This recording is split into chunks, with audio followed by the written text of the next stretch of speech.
भगवान की, सद्गुरुदेव भगवान की, अयोध्या धाम की, भारत माता की, गौ माता की, आदि गुरु शंकराचार्य भगवान की, दक्षिणेश्वर महादेव की।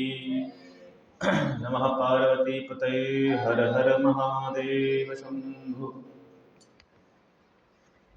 परम मंगल में अकारण करुणा वर्ण वाले भक्तवांछा कल्पतरु तड़ित वृंदिक पीतांबरधारी श्री बालकृष्ण लाल की वांगमय प्रतिमूर्ति, शब्दमयी प्रतिमूर्ति श्रीमद् भागवत महापुराण। परम मंगल और आनंद के पल और क्षण हमारे आते चल रहे हैं कि हमें भगवान श्री वृंदावन बिहारी का साक्षात वांगमय स्वरूप श्रीमद् भागवत की कथा 2 सत्रों में, सुबह और शाम के सत्रों में श्रवण करने को मिल रही है। इस भागवत के लिए कहा गया तेनयम वांगमयी मूर्ति प्रत्यक्षा वर्तते हरे। ये साक्षात कौन है? बोले साक्षात भगवान श्री हरि। केवल लिखने में किताब है, पर उसका वास्तविक अर्थ आप देखेंगे, वास्तविक चिंतन करेंगे, इस किताब में ही आपको कृष्ण भगवान के दर्शन हो जाएंगे। वृंदावन में एक महात्मा थे, अनपढ़ थे महाराज, अंगूठा टेक, जिनको अपना नाम तक लिखना नहीं आता था। उन्होंने अपने आश्रम पर भागवत जी की पोथी विराजमान करी। नित्य धूप दीप आरती करें, नित्य भागवत जी की पूजा करें, नित्य ठाकुर जी को तुलसी दल मंजरी अर्पित करें।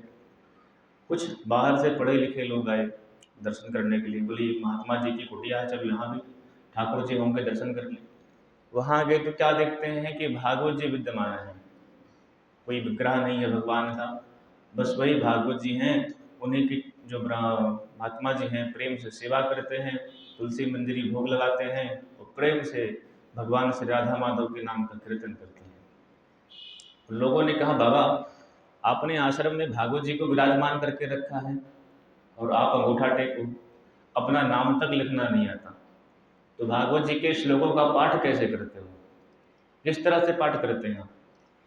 महात्मा जी ने बड़ी सुंदर बात कही। बोले देखो भैया, आपने श्लोक की बात करी ना, तो इस श्लोक की चिंता तो तुम करो, हमें उस श्लोक की चिंता है। यहाँ जीवन कट रहा है, कट ही जाएगा, लेकिन हमें तो अपने ठाकुर के धाम जाना है, हमें अपने प्रभु के धाम जाना है। इस श्लोक की चिंता तुम करो कि भागवत में कितने श्लोक हैं, कैसे पाठ होता है, कैसे विधि है, कैसे नियम है, ये सब तुम्हारे लिए है, हमारे लिए कोई नियम नहीं है। हमारे लिए तो उस भागवत जी का दर्शन ही, भागवत जी का पूजन ही साक्षात भगवान का पारायण हो रहा है। और कहते हैं संतजन, ये 12 वर्ष तक उन महात्मा ने उसी भाव से भागवत जी की सेवा करी, और 12 वर्ष जिस दिन उनकी सेवा के पूर्ण भये,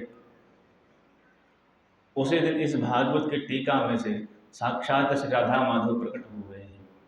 वृंदावन बिहारी लाल की जय। ये सत्य घटना है इस कलयुग की। तो ये भागवत कोई पोथी नहीं है, कोई किताब नहीं है, ये साक्षात भगवान वृंदावन बिहारी है।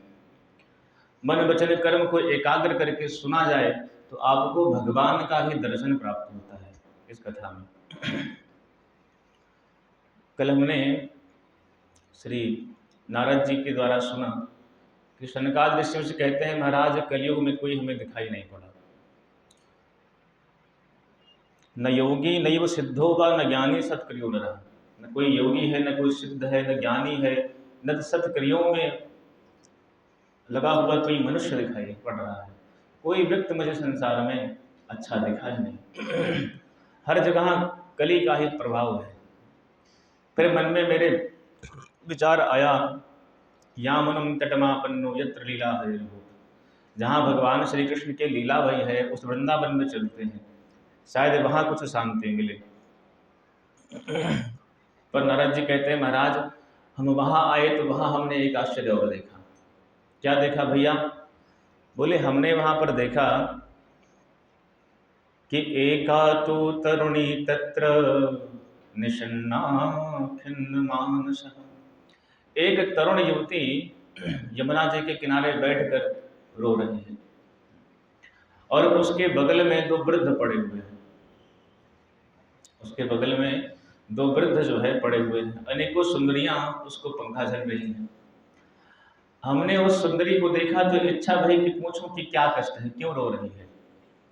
क्योंकि संतों का जो हृदय होता है, संत हृदय नवनीत समाना, संतों का हृदय तो नवनीत के समान होता है। कभी दूसरे के कष्ट को देख नहीं पाते हैं महात्मा, उनके कष्टों को देखते हैं तब उन्हें बड़ी पीड़ा होती है। हम संसार के लोग अपने घर परिवार के लोगों का कष्ट देखते हैं तब हमें पीड़ा होती है, पर संत महात्मा संसार में अपना हो चाहे पराया हो, कोई भी हो, जब उसको देखते हैं तो उनको बड़ी पीड़ा होती है, क्योंकि संतों का हृदय ही करुणा से भरा हुआ है। देखो, भगवान श्री कृष्ण भक्त वत्सल है। जो गाय का बछड़ा होता है उसको वत्स कहते हैं और गाय को वत्सला कहते हैं। वत्सान लातीत ग्रहणाति सा वत्सला। जो अपने बालक के प्रेम में, जब गाय का बछड़ा जन्म लेता है, आप लोगों ने अनुभव किया होगा, देखा होगा अपने नेत्रों से प्रत्यक्ष, तो गौ माता उस बछड़े के जो मल लगा रहता है उसको चाट चाट करके साफ कर देती है। नहीं करती? करती है ना। तो कौन है? बोले वत्सला है। जो अपने बालक के प्रेम में अपने समस्त अवगुणों को नहीं देखती, मेरे बालक में कितना कीचड़ लगा हुआ है, अपने मुख से चाट चाट करके सारा वो कचड़ा साफ कर देती है। ये कौन है? गौ माता है, वत्सला है। ऐसे ही हमारे श्री ठाकुर जी हैं। जब भगवान से हम एक बार आर्त भाव से कहते हैं कि हे रघुनाथ जी, हम तो आपके हैं, जैसा भी हूं, अच्छा बुरा खोटा पर आपका हूं, उस दिन भगवान वत्सला बन के हमारे समस्त पापों का नष्ट कर देते हैं। तो उन्हीं भगवान के पुत्र हैं संत, जिन भगवान में इतनी करुणा कि भक्त के मल तक नहीं देखते हैं कि कैसा इसका स्वभाव स्वरूप कितना गंदा है, उसको साफ कर देते हैं। और उन्हीं भगवान के पुत्र कौन हैं? बोले संत हैं। तो क्या जब परमात्मा नहीं देखते किसी के स्वभाव को, किसी के पाप को, तो क्या संत किसी के पाप को देखेंगे? उसको नष्ट करने से पहले कभी नहीं देखते। इसलिए संत हृदय नवनीत समाना, संतों का हृदय तो सदैव भगवान के प्रेम से प्रज्वलित रहता है। नारद जी ने देखा तो पूछ बैठे कि चलो पूछो कुछ, इससे क्या कष्ट है तुम्हें। लेकिन फिर विचार किया, यदि मैं कहीं जाऊं और कहीं ये, क्योंकि माताओं का स्वभाव होता है ना कि क्षण भर में रोती है, क्षण भर में हंसती है, और कहीं हम जाए इनसे पूछने के लिए कि देवी जी क्या कष्ट है, तो कहते हे बाबा, तो हम स्त्रियों के समाज में कहाँ से आ रहे हो? हम माताओं का तो काम ये है रोना धोना, और ऐसे किसी विरक्त महात्मा को स्त्री समुदाय में जाना शोभनीय नहीं लगता है। तो लौटने लगे। फिर कहते हैं उस बाला ने हमको देख लिया, जो स्त्री रो रही थी यमुना जी के तट पर, उसने हमको देखा और देख के वो कहती है कि भो भो साधु क्षणं तिष्ठ मच्चिन्तामपि नाशय दर्शनं तव लोकस्य सर्वथा अघहरं परम्। भो भो साधु क्षणं तिष्ठ। अरे महाराज, तनिक रुक जाइए, हमारे अनंत जन्मों के भाग्य उते भये जो आपका दर्शन भया, और आपके दर्शन मात्र से ही समस्त अघ नष्ट हो जाते हैं। इसलिए तनिक देर रुक जाइए और हमारे जो दुख हैं, जो कष्ट हैं, उनका निवारण कर जाइए। नारद जी गए और कहते हैं देवी आप कौन हैं? काशित्वम, आप कौन हो? और का इमाह, ये जो दो बालक पड़े हुए हैं ये कौन हैं? और इतनी सुंदरियां जो आपकी सेवा कर रही हैं ये कौन है? तब वो महिला, वो स्त्री अपना परिचय देती है। कहती सुनिए महाराज, अहम भक्ति ख्याता इमौ में तनयो मतो ज्ञान वैराग्य नामानो काल योगेन जर्जरो। कहते महाराज अहम भक्ति ऋतिख्याता इमौ में तनयो मतो, मेरा नाम भक्ति है। ये तो जो मेरे पड़े हुए हैं, जो बुढ़े हो गए हैं, ये हमारे दोनों पुत्र हैं, इनका नाम ज्ञान और वैराग्य है। नारद जी ने कहा कि हे भगवान, जिंदगी में हमने ये पहला आश्चर्य देखा कि 16 वर्ष की माता जी और 90 वर्ष के बेटा जी। ये हमने तो होना तो ये चाहिए कि माता पिता बुढ़े हो जाएं और पुत्र जवान रहें, लेकिन ये पहला आश्चर्य दिख रहा संसार में कि मैया जवान है और बेटे बुढ़े हो गए हैं। ये कैसे हुआ? तो भक्ति माता ने कहा काल योगे नजर दो। महाराज यही तो काल का प्रभाव है। इसी से मेरा मन बड़ा खिन्न हो गया है। मैं आपको अपनी उत्पत्ति की कथा सुनाती हूँ कि उत्पन्नाम द्रविणे साहम वृद्धिम कर्णाटके गता क्वचिन क्वचिन महाराष्ट्रे गुर्जरे जरणताम गता। कहते महाराज उत्पन्ने द्रविड़े साहम, द्रविड़ देश में मैं पैदा हुई, और वृद्धिम कर्णाटके गता, और मैं बड़ी भई कहाँ? बोले कर्नाटक में। और कुचिन कुचिन महाराष्ट्र, कुछ जगहों पर मेरा बड़ा सम्मान हुआ, महाराष्ट्र आदि देशों में। लेकिन गुजरात में जैसे ही मैं गई तो वहाँ मैं क्या हो गई? बोले पाखंडियों के द्वारा मुझे निर्बल कर दिया गया। मुझे बड़ा वहाँ हराश हुआ, इसलिए मैं उसको छोड़ करके वृंदावन में आ गई। लेकिन देखो महाराज यहाँ की विडंबना, मैं तो युवान हो गई वृंदावन में, पर ज्ञान और वैराग्य जो मेरे दो पुत्र हैं ये आज भी बुढ़े बने हुए हैं। तो इनके कुछ युवान होने का आपके पास साधन हो तो कुछ करिए, ताकि इनकी जो समस्या है वो दूर हो जाए। यदि महाराज मेरे दोनों पुत्र स्वस्थ नहीं भरे तो इदम स्थान प्रत्यज्य विदेशम गम्यते, इस स्थान को छोड़ के मैं विदेश चली जाऊंगी। नारद जी ने कहा मैया आप विदेश मत जाओ, क्योंकि भक्ति से ही तो भारत की शोभा है। यदि भारत से भक्ति चली जाएगी तो इस भारत की क्या शोभा? इसलिए हे मैया हम आपसे प्रार्थना करते हैं कि आप मत जाइए। देखिए कलयुग लग गया है, ज्ञान और वैराग्य के प्रवचन तो खूब होते हैं, नहीं होते? होते हैं ना, कई कथा होती है, प्रवचन तो ज्ञान वैराग्य के वेदांत के खूब होते हैं, और जितनी देर हम वहाँ बैठे रहेंगे उस प्रवचन को सुनेंगे उतनी देर तक हमारे मन में भक्ति भी आती है, ज्ञान भी आता है और वैराग्य भी आता है। कि सही कह रहे हैं महाराज जी, बिल्कुल सही कह रहे हैं, सब झूठ है, सत्य तो केवल भगवान का ही नाम है। लेकिन जैसे ही इस जो हाल है, इस हाल से बाहर जाएंगे तो फिर वही नून तेल लकड़ी, उसे बुद्धि घुसा लगी। फिर अरे चलो भैया, महात्मा लोग कहते रहते हैं, उनको क्या काम है? न करना धरना, कछो लेना न देना, मगन रहना, उनका तो वही काम है। लेकिन यहाँ जब तक 4 रोटी 4 पैसा नहीं कमाएंगे तो घर परिवार कैसे चलेगा? तो भक्ति ज्ञान वैराग्य के प्रवचन तो खूब होते हैं, और उस प्रवचन को सुनकर ऐसा नहीं ज्ञान वैराग्य भक्ति जागती नहीं है, जागते हैं। लेकिन कब तक? जब तक सुन रहे हैं तब तक, और जहाँ सुनना बंद तो वो सब चीजें बंद। उसी तरह से कह रहे हैं भाई, भक्ति माता का तो आज भी सम्मान है। वृंदावन में आप जाइए, देखिए 90-90 साल के लोग भी ऐसा ठुमका मार के नाचते, राधे राधे करते, देखते आनंद आता है। लेकिन ज्ञान वैराग्य की वृंदावन में कोई पूछ नहीं है, और वृंदावन में ही इस कलिकाल में भी ज्ञान वैराग्य की कोई पूछ नहीं है। इसलिए इस ज्ञान वैराग्य की और भक्ति की पुनः स्थापना के लिए नारद जी ने कहा मैया मैं आपके दुख को जान गया।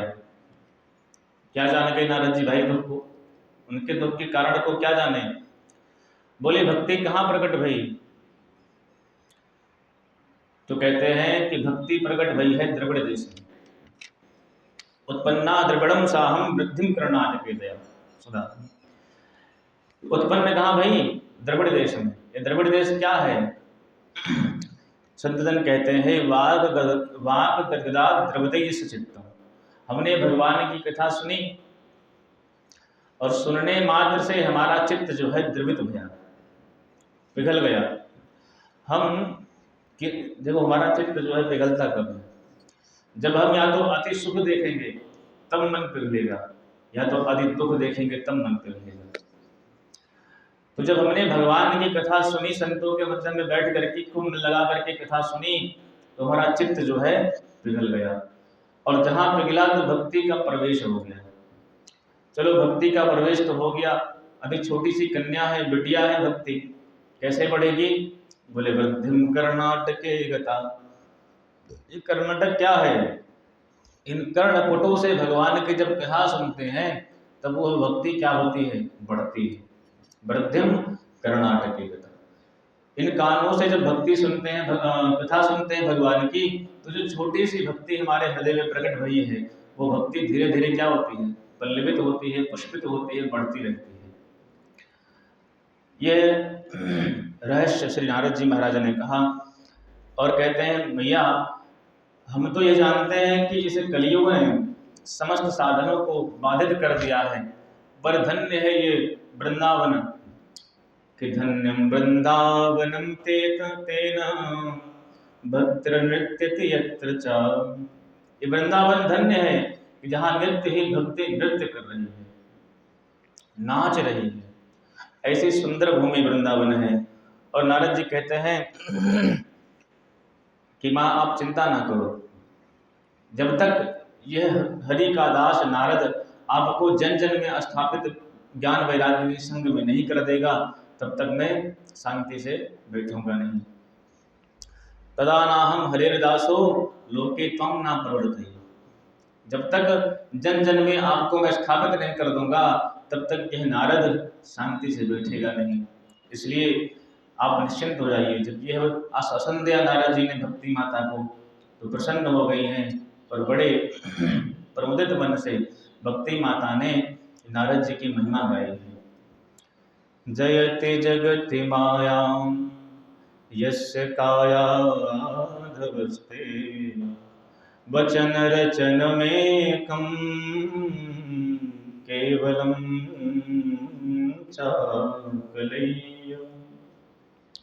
ध्रुव पदम पेयातो यत्कृपातो ध्रुवोऽयं, ध्रुव पदम पेयातो यत्कृपातो ध्रुवोऽयं, सकल कुशल पात्रं ब्रह्मपुत्रं नतास्मि, पुत्रं नतास्मि।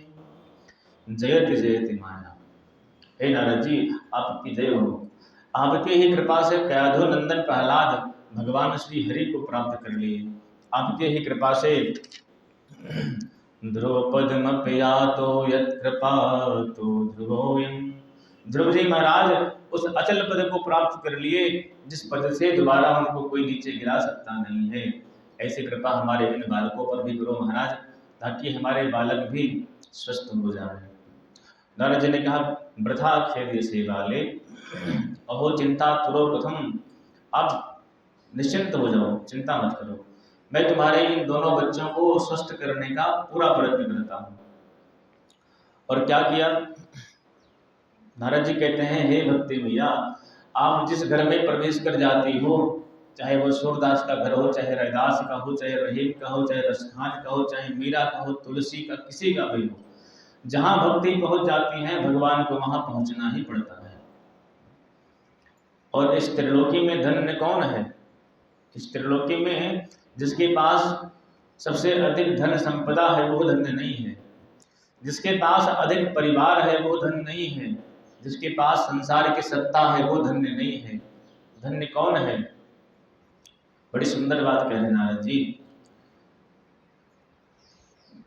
कि इस त्रिभुवन में धन्य वही है जिसके हृदय में भगवान श्री हरि की प्राण प्रिय भक्ति माता का निवास है। सकल भुवन मध्ये निर्धनास्तेऽपि धन्यः, निवसति हृदि तेषां श्रीहरिर्भक्तिरेका।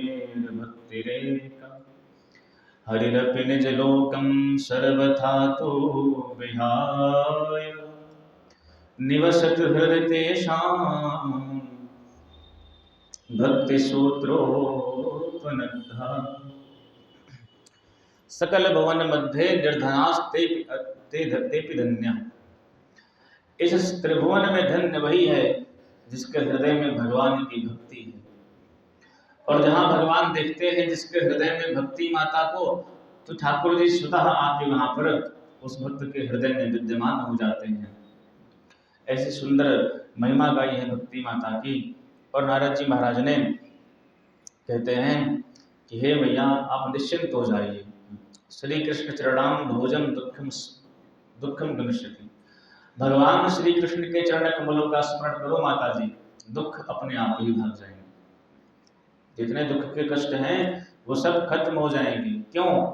क्योंकि भगवान के चरणों का ध्यान करने की बात कही नारद जी। भगवान के चरणों में ऐसे ऐसे चिन्ह बने हुए हैं, अंकुश है, ध्वज है, पताका है, षटकोण है, इत्यादि जो चिन्ह हैं, उन चिन्हों का जब भगवान के चरणों का हम ध्यान करते हैं तो उन चिन्हों के माध्यम से जन्म जन्मांतर की जो बसी हुई वासना है वो सब हमारी कटती रहती है, छूटती रहती है, और हमारा चित्त मन दोनों निर्मल हो जाता है। इसलिए हे मैया आप भगवान श्री हरि के चरण कमलों का ध्यान करो।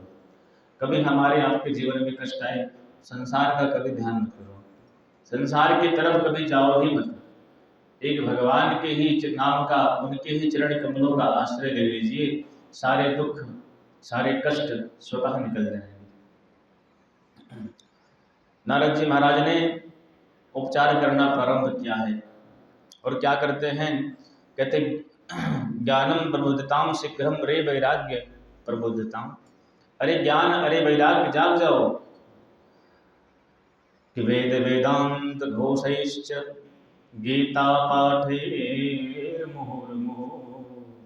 वेद पढ़ाया है, वेदांत सुनाया है, उपनिषदों को सुनाया है और सबका सार सर्वस्व भगवत गीता का उपदेश किया है। लेकिन फिर भी ज्ञान वैराग्य थोड़ी देर के लिए चेतना आए, उठ के खड़े हों, फिर गिर जाए। जब गीता जैसे पाठ को सुनाने से ज्ञान वैराग्य में चेतना नहीं है, क्योंकि कहते हैं ना, इस गीता को भगवान ने अर्जुन को सुनाया,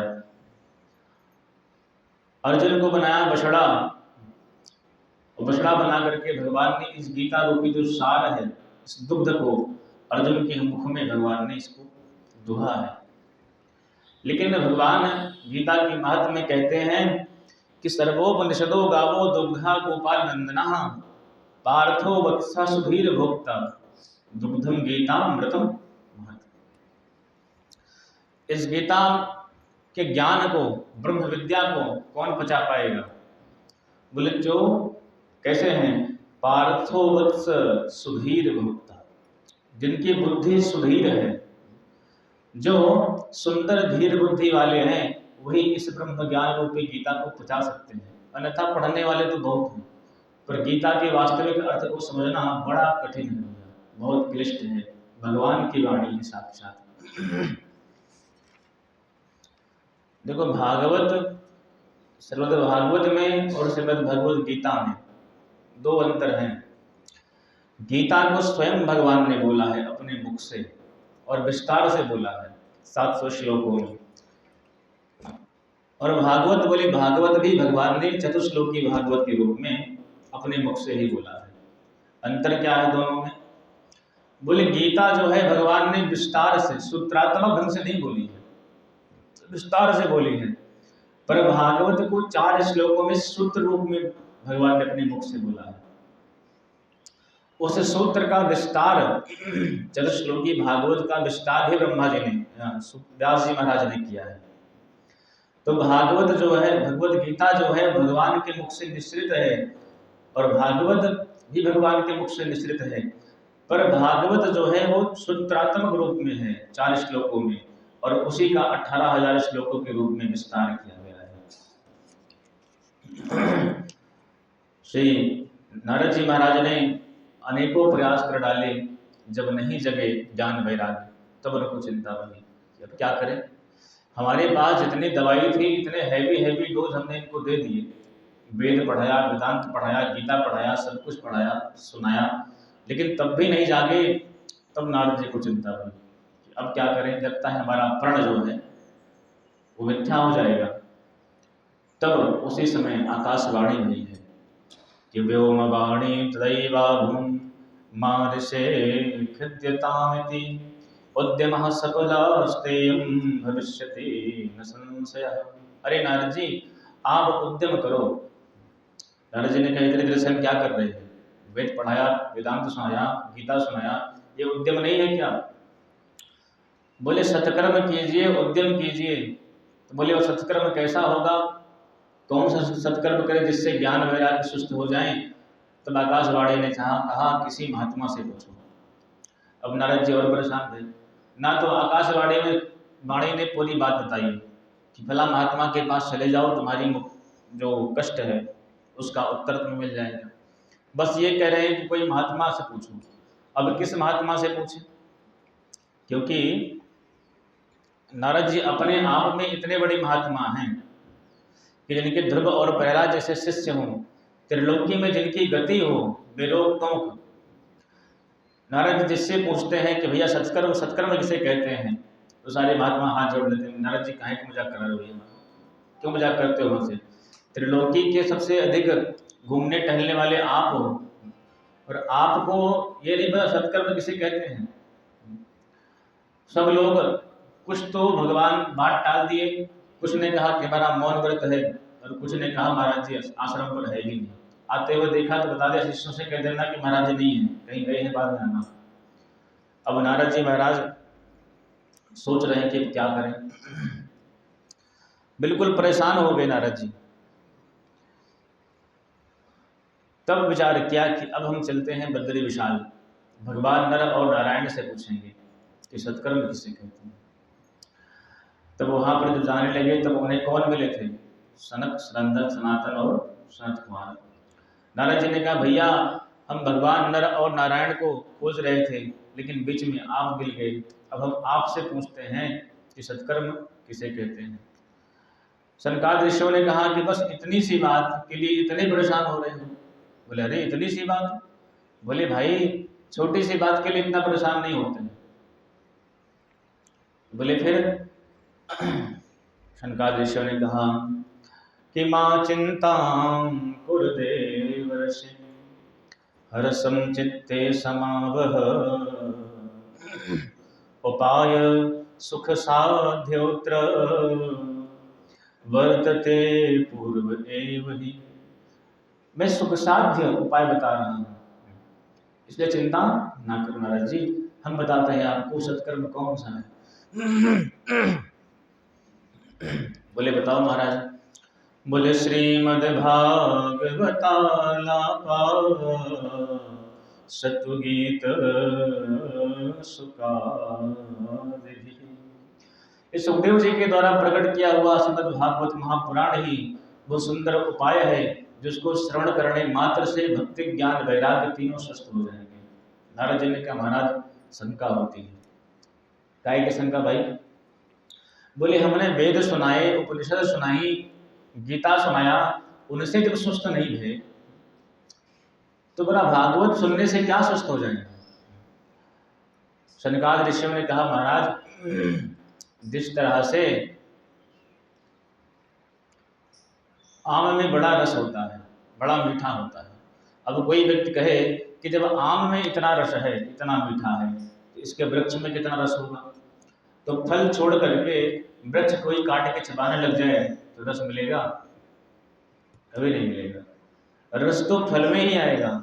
जिस तरह से पूरे आम के वृक्ष का जो रस है, जो सार है, वो फल है, जिस तरह से गन्ना का जो सार है वो क्या है? बोले गुड़ है, शक्कर है, उसका रस है। उसी तरह से कह रहे हैं जितने वेद हैं, उपनिषद हैं, भागवत है, भगवत गीता है, इन सबका सार सर्वस्व क्या है? बोले श्रीमद् भागवत महापुराण है। इसलिए इस भागवत कथा को सुनने मात्र से, क्योंकि सबका सार है, वेद उपनिषद समस्त शास्त्रों का सार है, इसलिए आप भागवत सुनाइए जिससे ज्ञान वैराग्य स्वस्थ हो जाएंगे। नारद जी ने कहा महाराज आज हमें एक बात समझ में आ गई। क्या? कोई पढ़ लिख के कितना भी पंडित हो जाए, वेद पढ़ ले, उपनिषद पढ़ ले, गीता पढ़ ले, कितना भी बड़ा पंडित बन जाए, लेकिन जब तक आप जैसे संतों का सत्संग नहीं सुनेगा तब तक शास्त्रों का वास्तविक अर्थ समझ नहीं सकता है। इसलिए गोस्वामी जी ने कहा है, नारद जी कहते हैं ये सत्संग मिलता कैसे है? बोले भाग्योदयेन बहुजन्म समर्जितेन सत्संगमं च लभते पुरुषो यदा वै अज्ञानभेद प्रतमोहमदान्धकार ना संविधाय हितदो दयते विवेक भाग्योदयेन बहुजन्म समर्जिते।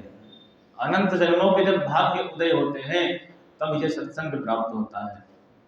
और सत्संग से मिलता क्या है? बोले अज्ञान हेतु कृत मोह मदांधकार। अज्ञान का जो हेतु मोह है, वह मोह रूपी अंधकार नष्ट हो जाता है। चलो मोह नष्ट हो गया, अज्ञान नष्ट हो गया, तो कुछ किसी वस्तु की प्राप्ति होती है? बोले बिल्कुल होती है। काहे की? बोले उदयते विवेक, विवेक की प्राप्ति होती है।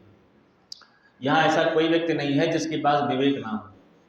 हर व्यक्ति के पास कुछ न कुछ विवेक तो है ही, चाहे वो संसार के लौकिक काम को करने का विवेक हो, चाहे अपने खेती को करने का विवेक हो, चाहे अपने घर परिवार को चलाने का विवेक हो। यह विवेक तो प्रत्येक व्यक्ति के पास, प्रत्येक मनुष्य के पास है, यहाँ तक कि जानवरों के पास भी है। हित अनहित पशु पक्षी जाना, अपना हित किस में है और अपना अनहित किस में है, इसका विवेक हमसे और आपसे अधिक पशु पक्षियों के पास में रहता है। तो किस विवेक का उदय होता है? भगवान की कथा सुनने से। संत जन बड़ा सुंदर कहते हैं कि भगवान की कथा सुनने से अपने आत्म कल्याण करना है, इसका विवेक उदय होता है। क्योंकि हम मनुष्य हैं, हमारी बुद्धि नौन तेल लकड़ी से ऊपर जाती नहीं है। हम संसार में लगे हुए जो जीव हैं, भगवान सामने प्रकट भी हो जाए और कहते मांग लो हमसे वरदान, तो क्या मांगते हैं? भैया इतना पैसा मिल जाए, बहू के बेटा नहीं हो रहा है, हमारा काम धंधा नहीं चल रहा है, इससे आगे उसकी पहुंच नहीं है। लेकिन इससे आगे जो पहुंच है, इसके आगे जो विचार है, विचार कब आता है जीवन में? जब हम सत्संग सुनते हैं, जब संतों के संग में रहते हैं। कि माया के ओ मुसाफिर आगे की कुछ खबर है, इस घर के आगे एक दूसरा भी घर है। ये कब पता लगेगा? जब संतों के संग में आके सत्संग सुनेंगे तब पता लगेगा, ऐसे घर बैठे थोड़ी पता लगेगा। इसलिए भगवान की कथा सुनने से विवेक की प्राप्ति होती है। और गोस्वामी जी ने बड़े सुंदर इसी पंक्ति को अपने भाव में रखा कि बिनु सत्संग विवेक न होई, बिनु सत्संग विवेक न होई, राम कृपा बिन सुलभ न सोई, राम कृपा बिन सुलभ न सोई, बिनु सत्संग विवेक न होई। बिना सत्संग के विवेक नहीं मिलता है। और यह सत्संग मिलता कैसे है? बोले जब राम जी की कृपा होती है तब। नारद जी कहते हैं तो भैया बात पक्की रही, क्या आप हमें कथा सुना दोगे? सनकादिक बोले हम तो इसीलिए घूम रहे थे कि कोई मिल जाए, या तो सुन ले या तो सुनवा ले। तो बस चलो ठीक है, सुनाने वाला कोई नहीं मिला तो हम सुना देंगे। तो कहाँ सुनाओगे भाई? बोले गंगा द्वार समीपे तो तटमानंद मानकम। हरिद्वार में चलते हैं, गंगा जी के द्वार पर, वहां बैठ करके सुंदर चर्चा करेंगे ठाकुर जी की, भगवान की कथा की। बोले ठीक है चलते हैं महाराज। नारद जी, अच्छा चर्चा हो रही बद्रीनाथ में और कथा कहाँ होगी? हरिद्वार में। वही सुन लिए होते बद्रीनाथ में, हरिद्वार आने की क्या जरूरत थी? बोले भाई ये आज की बात नहीं है, आज तो हमारे जो तीर्थ हैं, चाहे बद्रीनाथ हो चाहे केदारनाथ हो, बड़े सुलभ हो गए हैं, बड़े सरल हो गए हैं। आदमी बड़े प्रेम से जाता है और प्रेम से आ जाता है। लेकिन उस समय बद्रीनाथ की यात्रा मतलब महाप्रयाण था। सब लोग मिलजुल के हंसते खेलते गाते रोते निकलते थे कि भैया लौट आए तो ठीक है, अगर नहीं लौट पाए तो वहीं जैसे आराम हो जाएगा। इतनी विकट चढ़ाई है बद्रीनाथ की। इसलिए कह रहे हैं कि उस स्थान तक पहुंच पाना, पता लगे कथा तो हो रही भागवत जी की, वक्ता है 4 और श्रोता है 1 नारद जी। ऐसे मजा आएगा कथा कहने में। बोले नहीं भैया, तो क्या करें? बोले आप हरिद्वार में कथा करो। ये क्या है? बोले समतल भूमि है और मध्य की भूमि है। हरिद्वार से दिल्ली भी बहुत पास में है और हरिद्वार से इधर बद्रीनाथ भी पास में है। तो जो महात्मा लोग चाहेंगे कथा सुनने के लिए तो वो अपने ध्यान को छोड़ करके आराम से हरिद्वार लौट आएंगे। भगवान के चरण कमलों का द्वार है, हरिद्वार है, हरि का द्वारा है, तो वहाँ बैठ के कथा सुन लेंगे। और दिल्ली वाले, कलकत्ता वाले, मैदानी भाग के लोग जो चाहेंगे कथा सुनने के लिए तो बड़े प्रेम से आ जाएंगे इधर। तो दोनों का संगम हो जाएगा, संतों का और संसारियों का। तो इसका लाभ संतों को भी मिलेगा और संसारियों को भी मिलेगा। दूसरी बात, हरिद्वार जो है बीच की भूमि है कि राम नाम मणिदीप धर जी हदे हरि द्वार, तुलसी भीतर बाहिरो जो चाहस उजियार। जिसे राम नाम को अपने मुख पर रखते हैं तो हमें अपने अंदर में भी अपना आत्मस्वरूप दिखाई पड़ता है और संसार के कण कण में वही आत्मस्वरूप दिखाई पड़ता है। उसी तरह से ये हरिद्वार बीच की भूमि है, ये टेहरी है और यहाँ पर भागवत का जो दीपक प्रज्वलित होगा तो महात्माओं को भी इससे प्रकाश होगा और संसारियों को भी इससे प्रकाश मिलेगा। इसलिए मध्य की भूमि में रखा गया है। बड़े प्रेम से कथा भई है, शुरू भई। और इधर श्री जैसे ही कथा शुरू भई, सारे ऋषि महात्माओं को खबर मच गई कि भाई भागवत जी कथा हरिद्वार में हो रही है, चलो प्रेम से सुनते हैं। तो कौन कौन आए हैं? बोले भर्गुरु वशिष्ठ चौनश्च गौतमो मेधातिथिर देवल देवरातो रामस्तथा गादिसुतश्च शाकलो मृकुंडपुत्रांत विप्पलादाः। सारे महात्मा आए हैं। भृगु हैं, वशिष्ठ हैं, च्यवन हैं, गौतम हैं, मेधातिथि हैं, देवल हैं, महाराज श्री परशुराम जी हैं, विश्वामित्र जी हैं, सब हैं। सब कथा सुनने के लिए आए हैं। और जो लोग कथा सुनने की इच्छा तो थी पर आ नहीं रहे थे, उनको कौन? बोले भृगु जी महाराज उनको बार बार प्रेरणा करके ले आते हैं। चलो चलो भैया, कथा इतनी सुंदर हो रही, चलो यहाँ क्या बैठे हो घर पे, इतनी बढ़िया कथा चल रही है, चलो सुन के आते हैं। अच्छा मान लो भृगु जी क्यों बुला रहे हैं सबको? जो बीमा कंपनी के लोग होते हैं ना, आपके घर पर आएंगे बीमा करने के लिए और एक नहीं 1000 बार एक ही स्कीम को बताएंगे। किस लिए बताते हैं? बोले इसलिए बताते हैं कि आपके लाभ के लिए।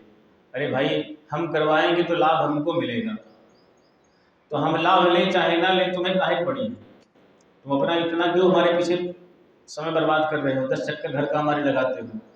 इसमें उनका कमीशन सेट रहता है, पर उस कमीशन को बताते नहीं हैं, हमेशा फायदा आपका ही बताएंगे।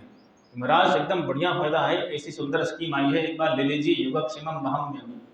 आपके जीवन से लेकर मरण तक सारी जिम्मेदारी हमारी कंपनी करेगी।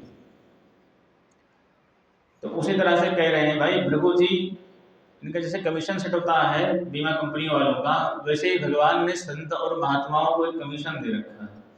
जितने लोगों को तुम भगवान के नाम को, भगवान की कथा सुना करके जितने लोगों को का कल्याण करोगे, उतना बढ़िया और उतने जल्दी तुम्हारा भी हमारे चरणों में, हमारे धाम में रिजर्वेशन पक्का हो जाएगा, उतना कमीशन सेट हो जाएगा तुम्हारा। इसलिए भृगु जी महाराज सबको ले लेके आ रहे हैं। सनकादिक ऋषि कथा कह रहे हैं, नारद जी करवा रहे हैं, सारे ब्राह्मण, सारे संसारी, सारे महात्मा कथा सुनने के लिए आ गए हैं। और भागवत के महत्व की बड़ी सुंदर चर्चा करी है श्री सनकादिक ऋषियों ने। कहते अरे महात्माओं ध्यान से सुनो, समस्त शास्त्रों का निचोड़ बता रहा हूँ। क्या? बोले सदा सेव्या श्रीमद्भागवती कथा, यस्य श्रवणमात्रेण हरिश्चित्तं समाश्रयेत्। ये कथा कैसी है? बोले सदैव श्रवणीय है, सदा सेव्या श्रीमद् भागवती कथा। इसको जब भी अवसर मिले तब सुनिए। भगवान की कथा हर प्रकार से श्रवणीय है। संसार के चरित्र को हम दिन रात सुनते रहते हैं, संसार की बातों को हम दिन रात सुनते रहते हैं, लेकिन भगवान की कथा, भगवान के चरित्र जितनी बार सुनेंगे उतनी बार हमको नवीनता, कुछ नया दिखाई पड़ेगा और हमारा अंततोगत्वा कल्याण तो हो ही जाएगा। और सुनने से बोले क्या होता है? बोले यस्याः श्रवण मात्रेण हरिश्चित्तम समाश्रयेत्। देखो, अभी हमने संसार की बातें इतनी सुन रखी हैं कि हमारे मन, बुद्धि और चित्त पर संसार ही बसा हुआ है। हम प्रयास भी करते हैं कि ध्यान भी लगा ले भगवान का, तो संभव नहीं हो पाता है। क्यों? क्योंकि अनंत जन्मों से हमने संसार का ही, विषयों का ही भोग किया है। यदि अनंत जन्मों से भगवान के चरणों में लगे होते तो आज यहाँ बैठ के ना तो हम कथा कह रहे होते, ना सुन रहे होते। अब तक आपका भी कल्याण हो गया होता, हम भी भगवान के चरणों में बैठ गए होते। तो कहीं न कहीं तो कमी दोनों में थी, तब तो यहाँ बैठे हैं, सुन रहे हैं अपने कल्याण के लिए। इसलिए इस कथा को सुनने मात्र से फायदा क्या होता है? बोले यस्य श्रवण मात्रेण हरिश्चित्तम समाश्रयेत्। इसको सुनने मात्र से भगवान श्री वृंदावन बिहारी श्री हरि आकर के इस चित्त में, इस मन में, इस बुद्धि में आकर बैठ जाते हैं। ये मन और इंद्रियां जो हैं, किसी वस्तु को, बहुत गंदी वस्तु को बड़ी जल्दी ऑब्जर्व करती हैं, बहुत जल्दी पकड़ती है। और अच्छे कामों को, अच्छी चीज़ों को हम कई बार प्रयास करें करने का तो बड़ी मुश्किल से होती है। इसलिए यह मन जो है संसार की चर्चा कर करके हमारे मन, बुद्धि, चित्त पर संसार ही चिपका दिया है। तो इस विष को निकालना है तो भगवान की कथा सुनो। इसलिए सनकादिक ऋषि कहते हैं यस्य श्रवण मात्रेण, इसको सुनते रहोगे तो भगवान श्री वृंदावन बिहारी आके हमारे मन, बुद्धि और चित्त पर आके विराजमान हो जाए। वृंदावन बिहारी लाल की। 2 मिनट भगवान नाम संकीर्तन कर लें, 10 मिनट कथा बची है, उसके बाद चर्चा करते हैं। जय सिया राम, जय जय सिया राम,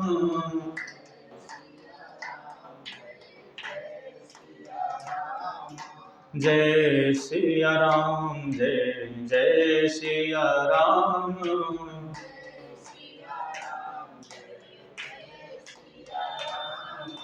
जय सिया राम, जय जय सिया राम,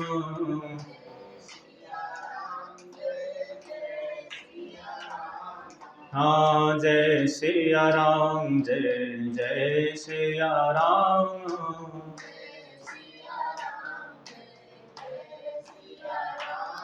वृंदावन बिहारी लाल की, सीतारामचंद्र भगवान की, उमापति महादेव की। आजन्म मात्र येन सठेन किंचन चित्तम विधाय सुख शास्त्र कथा नतीता, चांडाल वच्च खलवद तेन नीतम मिथ्या सुजन्म जननी जन दुख भाजा।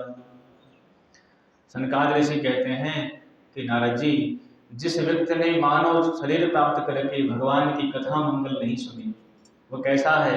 बोले वो साक्षात चांडाल के समान है, वो गधे के समान है, वो ऊंट के समान है।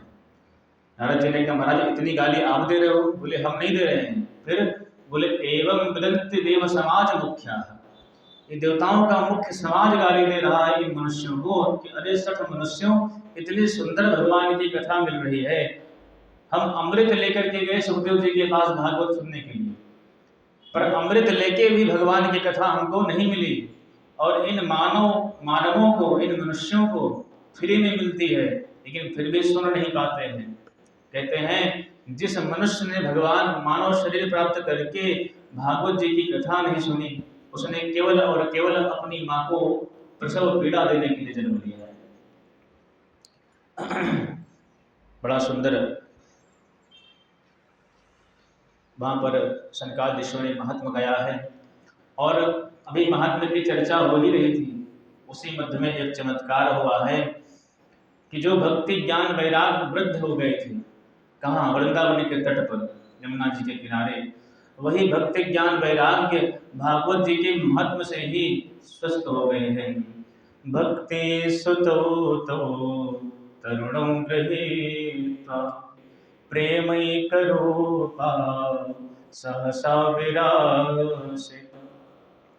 श्री कृष्ण गोविंद हरे मुरारे नाथेति नामानि मुहुर्वदन्तः।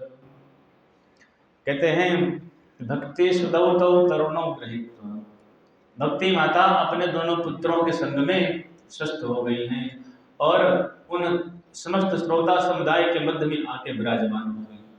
सनकादिकों से पूछा, महाराज अहम को तिष्ठामि, मैं कहाँ बैठ जाऊंगा? तो सनकादि ऋषियों ने कहा कि निरंतरम वैष्णव मानसानि। हे भक्ति मैया, यहाँ जितने श्रोता समुदाय बैठे हुए हैं उन सबके हृदय में आप अपने दोनों पुत्रों के साथ में विराजमान हो जाइए। बोलो भक्ति महारानी की जय। तात्पर्य कहने का भैया, भागवत की कथा सुनने मात्र से हमारे हृदय में भक्ति की भी स्थापना होती है, ज्ञान की भी होती है और वैराग्य की भी होती है। ये त्रिवेणी है। जैसे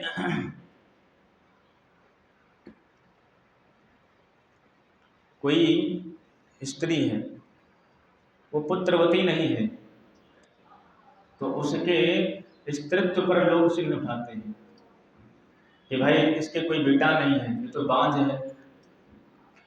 उसी तरह से यदि हमारे जीवन में भगवान की भक्ति नहीं है, भगवान के नाम का स्मरण नहीं है, भगवान की कथा नहीं है, तो हमारा जीवन भी उसी बांझ के समान है, वो चाहे स्त्री हो चाहे पुरुष हो।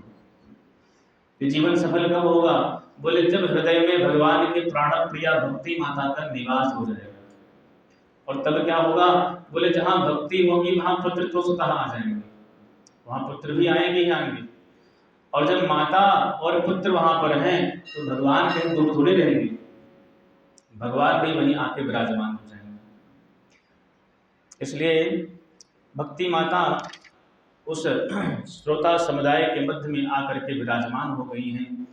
सारे श्रोता समुदाय बड़े प्रसन्न हो गए। नारद जी ने कहा, महाराज हमने प्रत्यक्ष अपने नेत्रों से यह लीला देखी कि भागवत के श्रवण करने मात्र से भक्ति ज्ञान वैराग्य पुष्ट हो जाते हैं। लेकिन हम ये जानना चाहते हैं कि इस कथा को श्रवण करने मात्र से और कैसे कैसे पापी तरते हैं। के विशुद्धंति वदन्त मह्यम। आप कृपा करके बताइए कि इस कथा को श्रवण करने मात्र से और कौन कौन से लोग तरते हैं, किनके पापों का प्रक्षालन होता है। तो श्री सनकादि कहते हैं, भाई इस प्रश्न का उत्तर हम सायं सत्र में देंगे, क्योंकि समय भी होने जा रहा है, 2 मिनट बचे।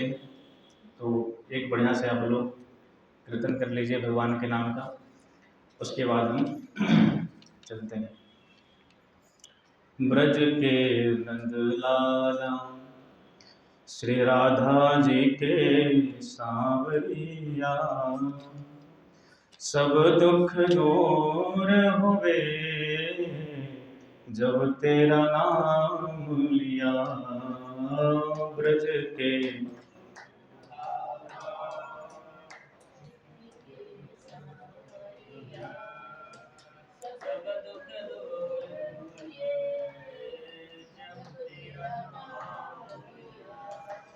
मेरा पुकारे तुम्हें गिरधर गोपाला,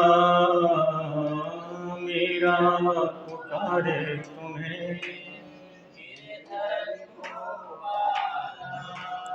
बन गया अमृत में विष का भरा प्याला, बन गया अमृत में।